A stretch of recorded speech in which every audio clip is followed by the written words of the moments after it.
두 분은 차를 주차장에 세워놨는데요. 누가 슬쩍 긁거나 들이받고 이렇게 저는 얘기도 안 하고 가버리는. 최근에 그런 적 얼마 전에 있잖아요. 최근에 겪었잖아요. 있어요. 네. 그래서 누가 이렇게 제보를 해줘가지고요. 그 어. CCTV 확인하니까 특정했어요. 그래서 번호판 다 나오고. 예. 그래가지고 저희는 조치를 했습니다. 아, 그렇군요. 그러니까 저도 사실은 문콕은 굉장히 많이 당하잖아요. 네. 근데 문콕은 따로 누구 찾기도 애매하니까 그냥 맞아요. 지나가 버리는 경우가 많은데요. 이런 것처럼 재물을 손상하고 도주하는 사고를 물피도주라고 이렇게 줄여서 표현을 한다고 합니다. 근데 물피도주 사고 한 예가 될 수 있는 사건이 발생했는데요. 주차장에서 남의 차를 긁은 운전자가 사고를 은폐하기 위해서 페인트 칠을 한 뒤에 도주하는 사고가 있었다고 합니다. 네. 페인트 칠은 왜 하는 거예요 거기다가 사고? 황당한 거죠. 근데 그런 경우는 많이 봤어요. 요즘에 이제 그 연예인이 음주 사고 내고 그냥 도망가고. 아, 네. 네. 근데 아까 보니까 그렇대. 그게 뭐 음주 부분에 대해서는 또 뭐가 빠졌어요. 그러니까 사람들이 일단 한잔 하고 가다가 긁으면 도망가 버리는 거죠. 아, 네. 그리고 그걸 다 알아버렸어요 이제는. 그런 거 말고 이거는 페인트 칠을 하고 이건 황당하네. 오히려 사건보다도 더 상상력을 더 많이 네. 붙이셔가지고 더 걱정되게 만들어주신 측면이 있는데요. 그러니까 최근에 온라인 커뮤니티에 악질 물피도주범 페인트칠 재물손괴라고 하는 제목의 글이 올라왔다고 합니다.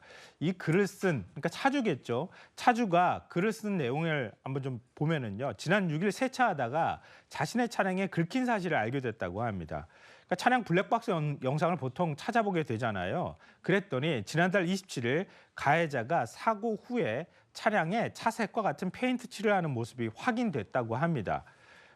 차 왼쪽에 주차해둔 차량이 이 차를 빼면서 나가다가 범퍼와 휠 그리고 라이트를 긁었다고 하는데요. 와. 근데 더 황당한 거는요. 사고를 낸 걸 안 걸리려고 사고 부위를 페인트 칠을 한 거는 뭐 거기까지는 그렇다 하더라도 그 차량용 페인트가 아니라 그냥 일반 흰색 페인트를 칠했었다고 합니다. 표가 더 날 텐데 저거. 그렇죠. 그렇죠. 차주 입장에서는 더 화가 나죠. 그럼요. 네, 그렇죠. 네. 감추기 위해서 그렇게 했던 것도 네. 그렇지만 아마 그 사후 처리도 더 비용이 많이 들 수밖에 없었을 겁니다. 근데 이거 보험 처리하면 되는 건데 그러게. 왜 이렇게 말도 안 되는 일을 저지른 거예요? 이거 들으시면 좀 황당할 것 같은데요. 일단 경찰에 사고 접수를 하지 않았겠습니까? 신고를 한 거예요. 누가 제 차를 들이받고 네. 도주를 해버렸어요. 어. 물피도주자가 있습니다. 이렇게 신고를 해서 가해자를 잡았다고 합니다.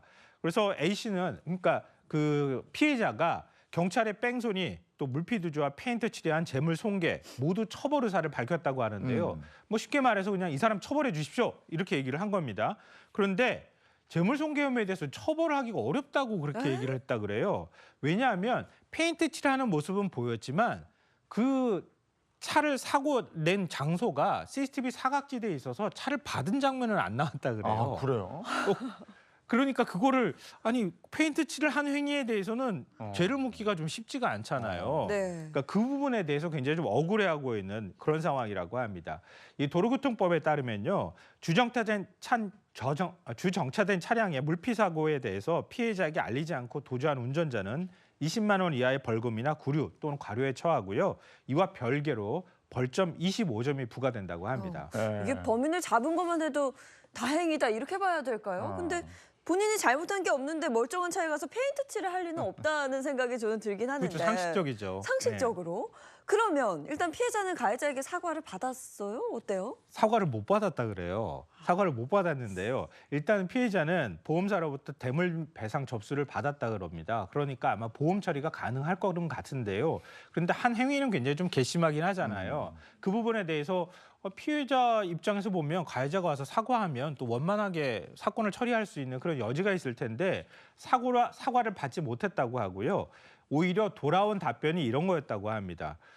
내가 뭐 페인트 칠한 거는 인정은 하겠는데 네. 나도 다른 사람이 차량을 들이받고 간 적이 많다. 나는 내 나름대로 그래도 성의 있게 조치한 것이다. 이렇게 어이없네요. 했다고 합니다. 네, 근데 이게 황당하게- 그냥 저 들이받고 도망가면 뺑소니잖아요. 그렇죠. 근데 아까 말씀하셨듯이 벌금 20만 원, 벌점 뭐 몇 점 이래요. 예. 근데 만약에 요즘에는 낮에도 낮술 몇 잔 하고 특히나 낮에는 네. 그냥 가지고 가는 사람들이 있거든요. 근데 그러다가 살짝 긁어요. 그럼 이제 봤잖아. 도망가 버리면 된다는 걸 알잖아요. 네. 그리고 나중에 나타나면 이거 물어봐야 뭐 안 나오잖아요. 네. 그러니까 이런 사람들이 많기 때문에 바로 보시면은 112 신고해서 네.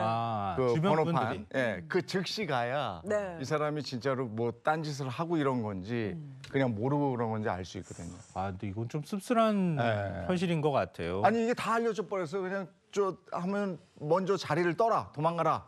그리고 집으로 가지 마라. 왜냐하면 경찰이 집에 가서 기다리고 볼 수 있으니까. 있으니까. 네. 딴 데 가 자고 와라.